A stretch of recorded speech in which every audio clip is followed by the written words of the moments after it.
There's a story told about an ecumenical gathering of church members and clergy, ecumenical, people from all different denominations and backgrounds and even to a degree different faiths. And as they were gathered in the sanctuary, suddenly somebody ran in through the back door and yelled, "Fire! Fire!" Well, everybody immediately had a reaction, right? Those who were Baptists stood up and said, "Water! We need more and more water." The fundamentalists stood up and said, "It's the vengeance of God." The non-denominationalists said, "Every man, woman, and child for yourself, run." The Episcopalians, they said, "Everyone get in a nice line so that we can process out in a decent fashion." The Roman Catholics began to pass the offering plate to cover the damage. The Lutherans rushed to the front door and nailed 95 points why fire was evil. And the Presbyterians, they appointed a chairperson to form a committee who could do a report to analyze what was happening. And the secretary, she went to the corner and she got a fire extinguisher and she put it out. Now, those of you that know the difference in theology and practice of various denominations and traditions get the humor, intended, tongue-in-cheek of all that. But the line when I came across that story and read it and thought it might be appropriate for today, the line that really sticks with me is really not a funny one. I mean, you kind of chuckled, but it's not funny. It's the very last line, where it says, the secretary put the fire out. And I thought to myself, that's a tragic line, because too often what we do in the church is we put the fire out. And many churches struggle these days because of that. We have not given away to future generations. We have clung to traditions that in many cases are worthy and good, but not necessarily relevant. There's many of the youth that are sitting here today, they didn't grow up in the church like a lot of us did. It's different, it's changed. And the ministry of the church has to adapt to that, and yet in too many places we rush to put the fire out, because the very change that we need is the change we resist. And within that, because, change for change's sake is not what anyone seeks. And there are congregations these days that appear to be growing, at least numerically. And if you go to the worship services, they are extremely enthusiastic and energetic. But my point this morning is that lest we confuse or become confused, there is a difference between being energetic and enthusiastic for energy and enthusiasm's sake. In other words, for the passion of coming and experiencing in worship, even a passion for Jesus. Some people are really good with wearing all the pins and putting the bumper stickers on. I get all that. But there's a very big difference between a passion for Jesus, or even a passion for worship, or even a passion for the church, and a passion for doing the ministry that Christ calls us to. There's a huge difference, and there can be an incredible gap between that. Because it is not about coming here. It is about going out there. And it's not that we separate or don't need the two. They have to be in combination, and I'll give you some analogies for that. But we too often feel that our responsibility and our debt is paid when we come here. You kids have an incredible debt to the church. You do. You do. And it's not something you have to pay back monetarily to the congregation. It's something we hope you pay back in your lives, and the difference that you can make. The real difference, because any profession that you go into, any vocation that you choose, is not merely about making money.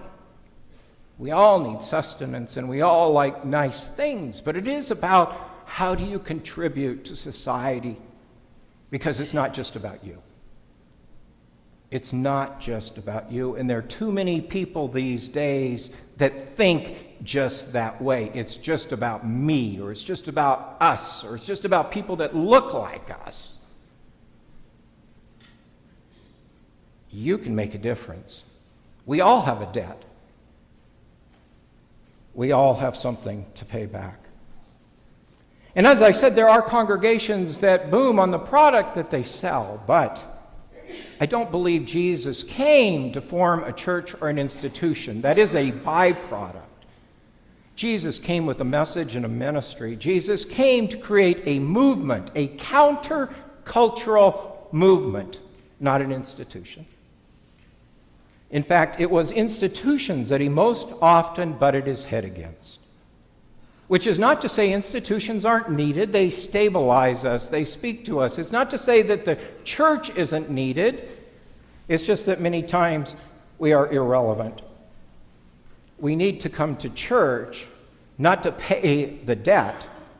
We come to church to be challenged. We come to church to be inspired. We come to church to be motivated. We come to the church to regroup and recenter and rebalance our lives.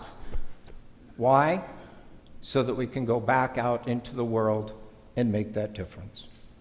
You see, the goal is not the church. The goal is the ministry that happens because of and through the faith that you've been given through the church. It's like a gas to car. You know, the car takes you somewhere. That's the purpose of a car, right? Purpose of a car is to get you somewhere, but you can't get anywhere without what? You ever experience that? I know when I was your age, I used to push it.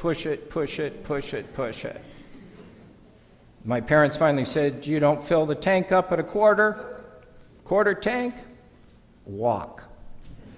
Which I did many times, trying to find gas to put in it. Cars are meant to take you somewhere. It's about the destination, but without gas, without the gas station, they can't do that.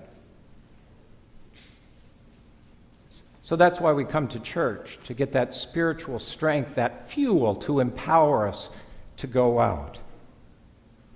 Even the most expensive car, even the most beautiful automobile, with all the bells and the whistles we can put on it, is worthless without fuel to make it go. You know, there's lots of churches look pretty, but, you know, I don't really want to look at that. I want to look at what difference are they doing out there. Ford is coming out with a Ford GT. Those of you who may be gearheads remember the GT, the Ford GT, the racing car of the 60s and 70s, and they're making 250 of them, and they cost something like $500,000. I'm sure I'm going to rush out and buy the first one. But when you buy it, Ford doesn't let you buy it and park it. In other words, you know, I'm going to buy it and then resell it for more in the future. When you buy it, and I don't know how they plan to keep track of this, but you have to guarantee you're going to drive it.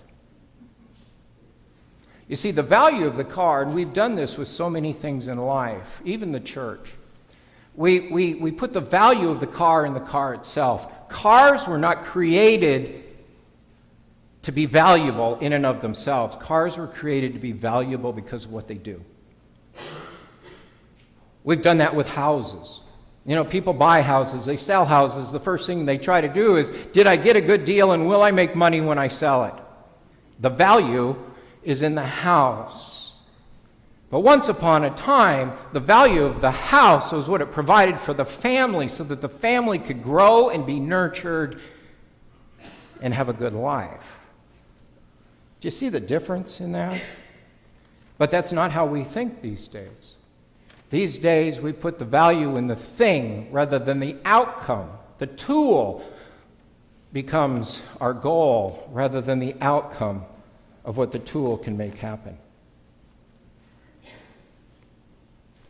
Car's useless till it's filled with gas, but you put the two together, they'll take you anywhere.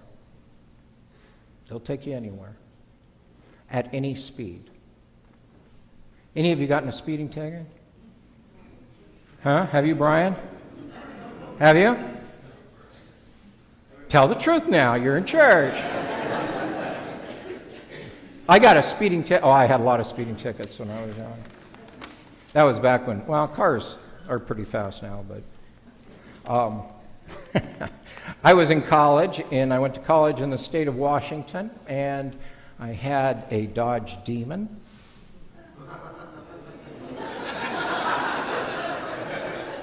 Perfect car for a minister.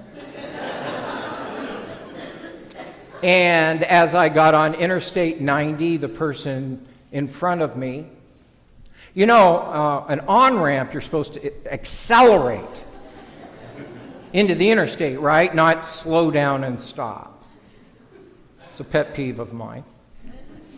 Anyway, the driver ahead of me slowed down, and I graciously let them slow down and went around them to the left, down in the dip, onto the interstate in the third lane, and looked in my rearview mirrors, and the blue lights were flashing. And the state patrolman came up and asked for my driver's license, and I said to him, he said, son, you know, speed limit is 75, and in the state of Washington, you're supposed to stay 100 feet in every lane before you change lanes. And you went through the on-ramp in 3 lanes in 100 feet. And I said to him, officer, I'm really, really sorry, but in Nebraska, we don't have many interstates.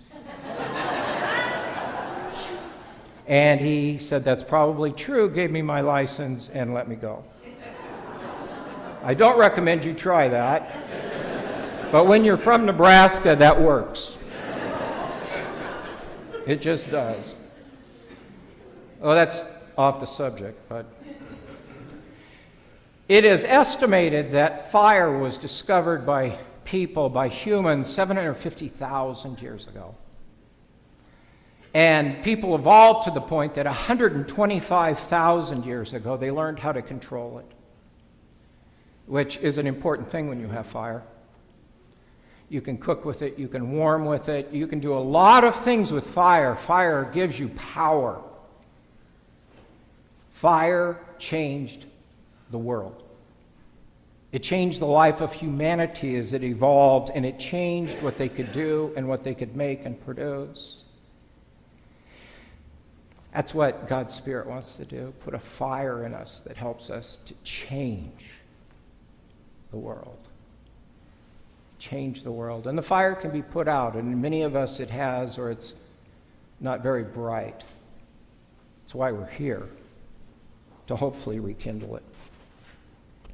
I love the story of when Steve Jobs, the late Steve Jobs of Apple Computers, back when Apple was trying to revive itself, and they were trying to find a new person to run the corporation, a chief executive officer, and Steve Jobs was interviewing John Scully, who at that time was the head of Pepsi. And he wasn't getting real far, but the line that stays with me the most poignant is Jobs turned to Scully and said, well, let me just put it plainly. Do you want to spend the rest of your life making sugar water, or do you want to change the world? Or do you want to change the world? Pentecost asks that question of you. Do you want to spend your whole life just doing?